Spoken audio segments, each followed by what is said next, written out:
The familiar scent of Olivia's favorite lavender candle usually filled our living room, a comforting aroma that spoke of quiet evenings and shared peace. For years, our life together had flowed with a predictable ease, a rhythm of contented routines and unspoken understandings. She was my anchor, my confidant, the steady center of my world. I trusted her implicitly, without a single shadow of doubt. Our arguments were rare, fleeting disagreements quickly resolved with a shared laugh and a renewed embrace. We were Ethan and Olivia, a perfectly calibrated universe of two. But there was a third star in my orbit, my younger brother, Noah. He was more than just family, he was my best friend, my earliest ally, the person who understood me without words. Our bond was almost telepathic, forged in childhood adventures and teenage confidences. We'd faced everything together. So, when the smallest crack appeared in my perfect universe, involving Olivia, I brushed it off. A minor misunderstanding, a rare moment of tension, nothing that couldn't be smoothed over. Olivia had been particularly stressed with a tight deadline at work, and I, perhaps, hadn't been as understanding as I should have been. The disagreement was brief, a quick flare of frustration, and she'd announced she was spending the night at her friend Lisa's, needing space to clear her head. I'd nodded, a little hurt but willing to concede, believing a night apart would reset everything. It's insidious, isn't it, how the smallest fissure in your comfort can grow, unseen, into a gaping chasm? You cling to the illusion of normalcy, rationalizing away the subtle shifts, the quiet inconsistencies. Your mind, desperate to preserve the familiar, paints over the warning signs with the comforting hues of trust and routine. You never imagine that the very foundations you stand on might be rotten, waiting for the slightest tremor to send them crashing down. The next morning, the house felt unusually quiet. The absence of Olivia's gentle movements, the lack of her usual morning hum, amplified the hollow ache left by our disagreement. I brewed coffee for one, the aroma doing little to soothe the lingering tension in my chest. I half expected a text from her, a sign that she was ready to come home, that our brief storm had passed. None came. A knot of mild worry began to form, tightening with every silent minute. Just as I was about to text her, a knock echoed through the house, sharp, insistent. It was too early for anyone. My brow furrowed in mild annoyance, pulling me from my thoughts of Olivia. I opened the door. It was Noah. He stood on my porch, not with his usual easy grin, but with a strained, almost haunted look in his eyes. His shoulders were slumped, his hands shoved deep into his pockets, and a faint line of sweat beaded on his forehead despite the cool morning air. This wasn't the confident, carefree brother I knew. This was a man carrying a heavy burden. Noah? What's wrong? You look like you've seen a ghost, I said, a wave of concern washing over me. My mind immediately jumped to our parents. Had something happened? He shook his head, pushing past me into the living room, his movements unusually jerky. He paced, avoiding eye contact, his gaze flitting nervously around the familiar space. The easy comfort that usually flowed between us was replaced by a palpable tension, thick and suffocating. The silence stretched, punctuated only by his restless movements. And the frantic pounding of my heart, that gut feeling. It's a silent, undeniable alarm, isn't it? It slices through your complacency, telling you that the comfortable rhythm of your life is about to be shattered. You try to ignore it, to logic it away, but your instincts are often far ahead of your conscious mind. They perceive the tremor before the earthquake, the shift in the air before the storm breaks. And sometimes, those instincts are the only true compass you have left, even if they lead you to a truth you desperately wish to avoid. Finally, he stopped, his back to me, staring out the window at our perfectly manicured lawn. So, he began. His voice surprisingly thin, laced with an odd hesitance. Where's Olivia? The question, so mundane, so casual, hit me with a jolt of confusion. It felt out of place, almost forced. Why was he asking about Olivia, like he expected her to be here? My initial annoyance at our unresolved argument flared. She's at Lisa's, I explained, my voice perhaps a little sharper than intended. Needed some space after we had a small disagreement last night. She'll be back later today. I expected a nod, a sympathetic grunt, the usual brotherly understanding, but Noah didn't nod. He didn't grunt. He didn't even turn around. His entire body stiffened, an almost imperceptible tremor running through him. The silence that followed stretched, agonizingly, filled with the loud, frantic beat of my own heart. The air in the room grew heavy, charged with an unspoken dread. My eyes narrowed. Something was profoundly wrong. Noah, I said, my voice low, a warning note in it. What is it? Why are you asking about Olivia like that? He slowly turned, his face pale, utterly drained of color. His eyes, usually so clear and open, were clouded with a profound shock, a deep-seated horror that chilled me to the bone. He looked directly at me, and in that gaze, I saw not just fear, but a dawning realization, a terrifying knowledge that he was about to deliver. The playful glint was gone, replaced by a raw, naked terror. The moment you witness true, unadulterated fear in the eyes of someone you implicitly trust, your world shifts. The unspoken truth hangs in the air, thick and suffocating, before a single word is even uttered. You instinctively brace yourself, knowing that whatever is about to be revealed will shatter your sense of security, irrevocably altering the landscape of your life. It's the terrifying prelude to an earthquake, where the ground begins to tremble, and you know, with chilling certainty, that nothing will ever be the same. His lips parted, then closed. He swallowed hard, his throat working convulsively. Ethan. He rasped, his voice barely a whisper, strained and hoarse, as if the words themselves were physically painful to utter. Olivia isn't at Lisa's. My stomach clenched. What are you talking about? Of course she is. She told me she was. The insistence in my voice was a desperate shield against the rising tide of fear. He shook his head slowly, deliberately, his eyes never leaving mine, filled with a profound sorrow that chilled me to the core. No, Ethan. She didn't. She hasn't been there. He paused, his breath catching in his throat, his gaze distant, haunted. She told me she was staying somewhere else. Somewhere she wasn't supposed to be. My mind reeled. Somewhere else? The phrase felt like a hammer blow. What are you talking about, Noah? What do you mean, wasn't supposed to be? What are you hiding? My voice rose, tinged with a desperate anger, demanding answers. He finally looked away, his gaze falling to the floor, as if unable to bear the weight of my searching eyes. When he spoke again, his voice was barely audible, a fractured whisper that carried more weight than any scream. She called me last night. Really late. She sounded scared. She asked me to help her with something. Something she didn't want you to know about. Olivia isn't the woman you think she is. And she's not just at a friend's house tonight because you had a fight. She's been living a double life for a very long time. And last night, that life caught up to her. Noah's words, raw and terrifying, hung in the air, echoing in the suffocating silence of my living room. My world, which had felt so stable, so certain moments ago, shattered into a million sharp, disorienting pieces. The subtle ache of our disagreement with Olivia vanished, replaced by a cold, numbing shock. There's a unique agony in realizing you've been systematically deceived by the person you trust implicitly. It's not just the betrayal itself, but the horrifying unraveling of your own reality, the sudden understanding that every shared moment, every whispered confidence, every comforting routine, was tainted by an elaborate, meticulously crafted lie. You stare at the familiar face of your loved one, and see only the terrifying reflection of a stranger you never knew. A double life, Noah? What are you talking about? My voice was a desperate, raw whisper, barely audible. I reached out, grabbing his arm, my fingers digging into his flesh. What did she do? What do you know? And why the hell didn't you tell me? The anger, sharp and incandescent, finally broke through the shock, fueled by the agonizing realization of his own complicity. Noah flinched, pulling his arm away. He paced frantically, his steps heavy, agitated, his gaze flitting around the room, as if searching for an escape route. His usual composure was completely gone, replaced by a profound guilt that radiated from him. I can't. She made me promise, Ethan. She swore me to secrecy. She said it was for your protection. His voice was hoarse, strained, laced with a desperation that was almost as terrifying as the secret itself. My protection? I scoffed, a bitter laugh escaping me. By letting me live a lie for years? By letting me believe I knew the woman I married? By standing by while my world exploded? The questions tumbled out, laced with pain and disbelief. Tell me, Noah. Tell me everything. Now. He stopped, turning to face me, his face pale, utterly defeated.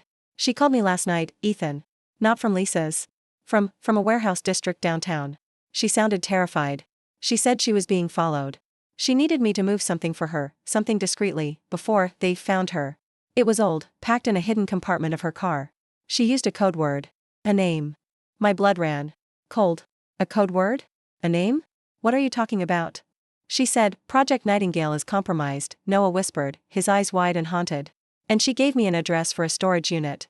She said if anything happened to her, I had to take the package there and tell no one. Especially not you. She insisted you couldn't be involved. She was protecting you, Ethan, from them. The depth of human fear, when it's truly unmasked, is a terrifying thing to behold. You witness the raw, exposed nerves of someone who has carried an impossible burden, someone who has made desperate choices out of love or a profound sense of misguided protection. And in that terrifying vulnerability, your own anger at their deception begins to intertwine with a chilling empathy for the world of shadows they've inhabited. Project Nightingale? I repeated, the name foreign and terrifying. What the hell is Project Nightingale? And who are they, Noah? What is she involved in? My mind raced, frantically trying to reconcile the image of my calm, gentle Olivia with this shadowy world of codenames and dangerous secrets. The truth was a brutal, disorienting force, tearing through every illusion I had built. Noah shook his head, burying his face in his hands. I don't know, Ethan. Not fully. She never told me details. Just that it was a very old secret. From before you two met? Connected to her family. Something that resurfaced years ago, and she's been dealing with it ever since. A debt, a threat, a silent obligation. She kept it all from you. From everyone. He looked up, his eyes pleading. I tried to tell her to stop. To come clean. But she was so afraid, Ethan. So utterly terrified of what would happen if the truth came out. To her. To you. The realization slammed into me. This wasn't just about a simple lie. This was about a profound, long-standing deception born of fear and a misguided attempt at protection. My wife, the woman I loved, had been carrying this monstrous burden alone, silently, for years, operating in a dangerous world I knew nothing about. And my own brother, my closest confidant, had known about it and stayed silent, becoming an unwitting accomplice in her carefully constructed double life. The betrayal from both of them was a searing pain, a wound that felt too deep to ever truly heal. The complex agony of a double betrayal is a unique kind of hell. It's not just the infidelity, but the shattering of two fundamental pillars of your existence, your marital trust and your fraternal bond. You realize that your entire life has been a carefully constructed illusion, sustained by the very people you cherished most. And the crushing weight of that deception, the sheer waste of years of your life, leaves you gasping for air in a world that no longer makes any sense. My initial anger morphed into a cold, methodical determination. I needed answers. All of them. I needed to understand the full scope of their deception, to uncover every hidden truth, no matter how devastating. I knew Olivia's car was still parked at Lisa's. If the package was in there, I had to find it. And the storage unit. Project Nightingale. Where's the storage unit, Noah? I demanded, my voice flat, devoid of emotion, yet laced with an icy steel. Give me the address. And give me every detail you know. Every single detail. You owe me that much. Noah hesitated for a moment, then, seeing the unwavering resolve in my eyes, he slumped in defeat. He scribbled an address on a notepad, his hand trembling. It's in a private facility, downtown. Under the name Nightingale Solutions. She pays for it in cash. And, Ethan, she mentioned something else. A backup plan. A name. Someone who could help if Project Nightingale ever really went dark. The archivist. The archivists. The name was chilling, conjuring images of hidden records and secret histories. My mind raced, piecing together the fragmented clues, a desperate phone call, a mysterious package, a secret storage unit, and a cryptic name. My wife, caught in a hidden world of danger and deception. And my brother, complicit in her profound secrecy. The betrayal burned, but the instinct to understand, to uncover the whole truth, was now a driving force that eclipsed all else. The hunt for truth, when it's deeply personal, is an agonizing yet compulsive journey. Every discovery, the small, nondescript package, wrapped in black, waterproof material, felt heavy in my hands. Hidden beneath the spare tire in Olivia's car, it was the tangible link to her secret world, the package Noah had mentioned. My heart hammered against my ribs, a frantic drumbeat against the silence of the empty parking lot. My hands were shaking, but my resolve hardened. I had the clue. And I was going to follow it. There's a peculiar kind of clarity that descends upon you when you hold the physical manifestation of a profound secret. The abstract fear, the nagging suspicion, it all crystallizes into a terrifying reality. You know, with chilling certainty, that this seemingly innocuous object holds the key to dismantling everything you thought you knew, pulling you deeper into a hidden world you were never meant to see. I drove to the address Noah had given me, Nightingale Solutions, a private storage facility downtown. It was a nondescript building, blending seamlessly into the urban sprawl. The air inside was cool, sterile, smelling faintly of concrete and dust. A bored-looking clerk confirmed the unit was under Nightingale Solutions. My blood ran cold as he handed me the key. It was real. All of it. Unit 317 was at the end of a long, dimly lit corridor. The lock clicked open with a soft, almost imperceptible sound, revealing a small, stark space. It wasn't filled with personal belongings or old furniture. Instead, it contained several metal cases, neatly stacked, secured with advanced locks. A single, large whiteboard dominated one wall, covered with a complex web of flowcharts, names, dates, and coded acronyms. My gaze fell upon a photo tacked to the center of the whiteboard, a blurry, surveillance-style image of a man I didn't recognize, his face partially obscured, but his posture radiating power. Underneath it, written in bold, chilling letters, Target, the archivist. My stomach churned. The archivist. The name Noah had mentioned as Olivia's backup plan if Project Nightingale went dark. This wasn't a family secret, or a personal struggle. This was something far more sophisticated, far more dangerous. My wife was not just involved, she was deeply embedded in a clandestine operation, tracking targets, using coded acronyms.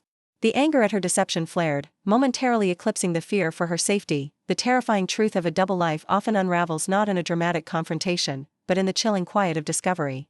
You find tangible proof of a hidden world, a reality so far removed from your own that it feels like science fiction.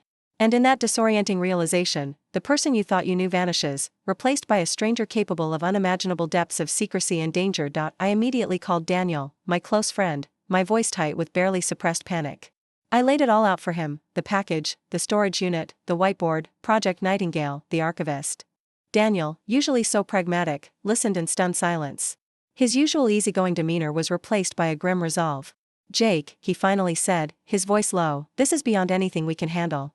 This is intelligence-level stuff. We need to go back to Noah. He clearly knows more than he's letting on." We drove back to Noah's apartment, the silence in the car heavy with unspoken fears. When we arrived, Noah looked even more haggard than before. The guilt in his eyes was palpable. I pushed the door open, my gaze fixed on him. "Noah," I began, my voice raw, laced with an icy steel. "We went to the storage unit. We saw the whiteboard. Project Nightingale. The archivist. The name you mentioned. It's time, Noah. All of it. Now. No more promises. No more lies." Noah flinched, visibly recoiling. He paced frantically, running his hands through his hair, his eyes darting between me and Daniel. He tried to deny, to minimize, to backtrack, pleading with me to understand. "Ethan, please, I told you everything I could. She made me promise. She said it was for your protection." "My protection?" I scoffed, a bitter laugh escaping me. "By letting me live a lie for years? By letting me believe I knew the woman I married? By standing by while my world exploded? Tell me, Noah. Tell me every single detail. Who is the archivist? What is Project Nightingale? And who are they?" The raw, exposed guilt of a co-conspirator is a terrifying thing to witness. You see the internal battle between self-preservation and the crushing weight of their own conscience. And in that moment, your own pain, your desperate need for truth, becomes a relentless force, pushing them to reveal the very secrets they swore to protect, no matter the cost. Finally, broken by my unwavering resolve, Noah slumped onto the sofa, burying his face in his hands. His confession was a torrent of fractured details, punctuated by ragged breaths. "It started years ago, Ethan. Before you even met Olivia. She was in college, studying cybersecurity. Her father, he was part of something bigger.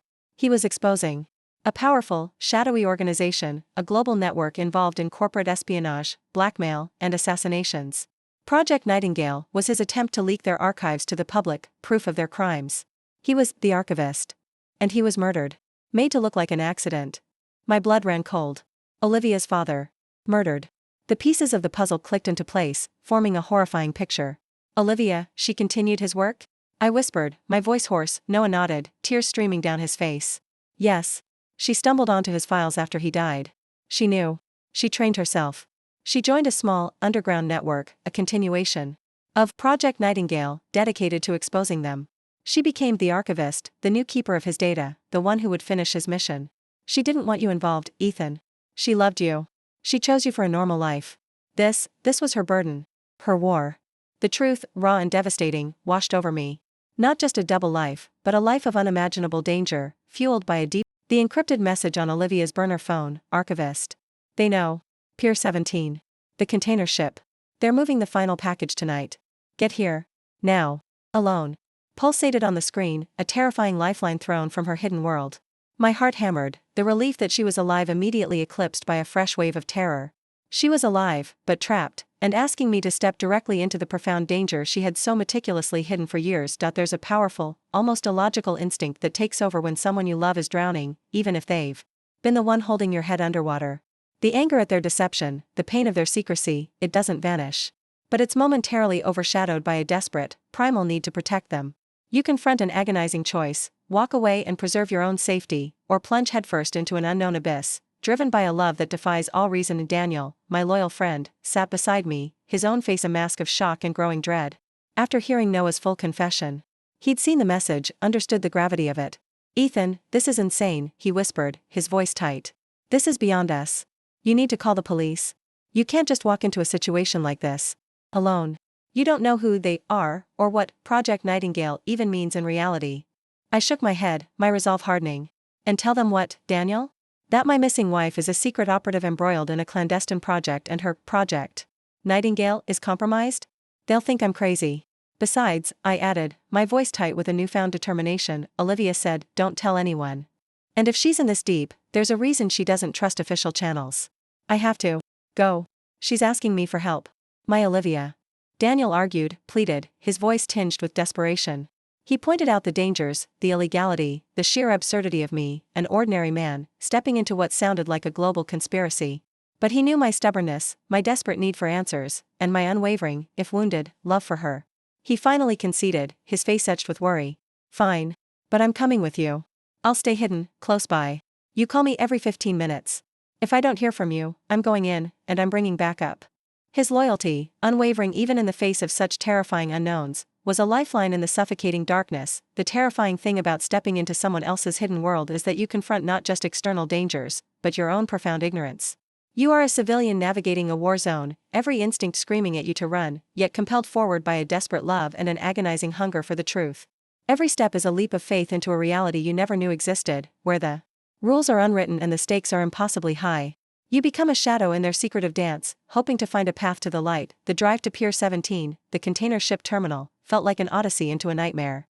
It was a desolate, rusting labyrinth of colossal metal containers and looming cranes, casting grotesque shadows under the pale moonlight. Every creak of metal, every distant clang, sent a jolt of adrenaline through me. The air was heavy with the stench of salt, oil, and decay, amplifying my fear. I clutched the burner phone Daniel had given me, its cold plastic a stark contrast to the frantic beat of my heart. I reached Pier 17, its massive, skeletal structure silhouetted against the dark sky. It was desolate, silent, except for the whisper of the wind whipping off the unseen water. I called Olivia's burner phone. It rang, then a click. Ethan? Her voice was a strained whisper, filled with an urgency that left no room for doubt. Are you alone? Yes, I confirmed, my voice hoarse. What's going on, Liv? What is all this? What's Project Nightingale? A long sigh. I'll explain everything. But not now. They're still out there. We need to move. There's a hidden access point, near the base of the largest crane, beneath the rusted scaffolding. Go. Now. Her voice was sharp, urgent, filled with a tension that was palpable even over the phone. I located the hidden access point, a grimy, almost invisible opening, camouflaged by rusted metal sheets. It opened with a groan, revealing a dark, narrow passage. My heart pounded. This was it. The point of no return. I looked around one last time, hoping to catch a glimpse of Daniel, a silent reassurance. Nothing. Taking a deep breath, I slipped into the darkness, the forced intimacy of relying solely on a voice, a whisper in the dark, to navigate an unknown danger, is uniquely unsettling. You trust completely, blindly, not just their instructions, but their very judgment, knowing your life depends on it. And in that terrifying surrender, the boundaries of your relationship shift, revealing a deeper, more primal connection forged in the crucible of shared peril. The passage led to a series of dimly lit, subterranean tunnels beneath the pier, smelling of damp earth and stale metal. I followed Olivia's disembodied voice, her precise directions guiding me through the labyrinthine passages. She spoke in hushed, urgent tones, describing routes, potential threats, and safe points.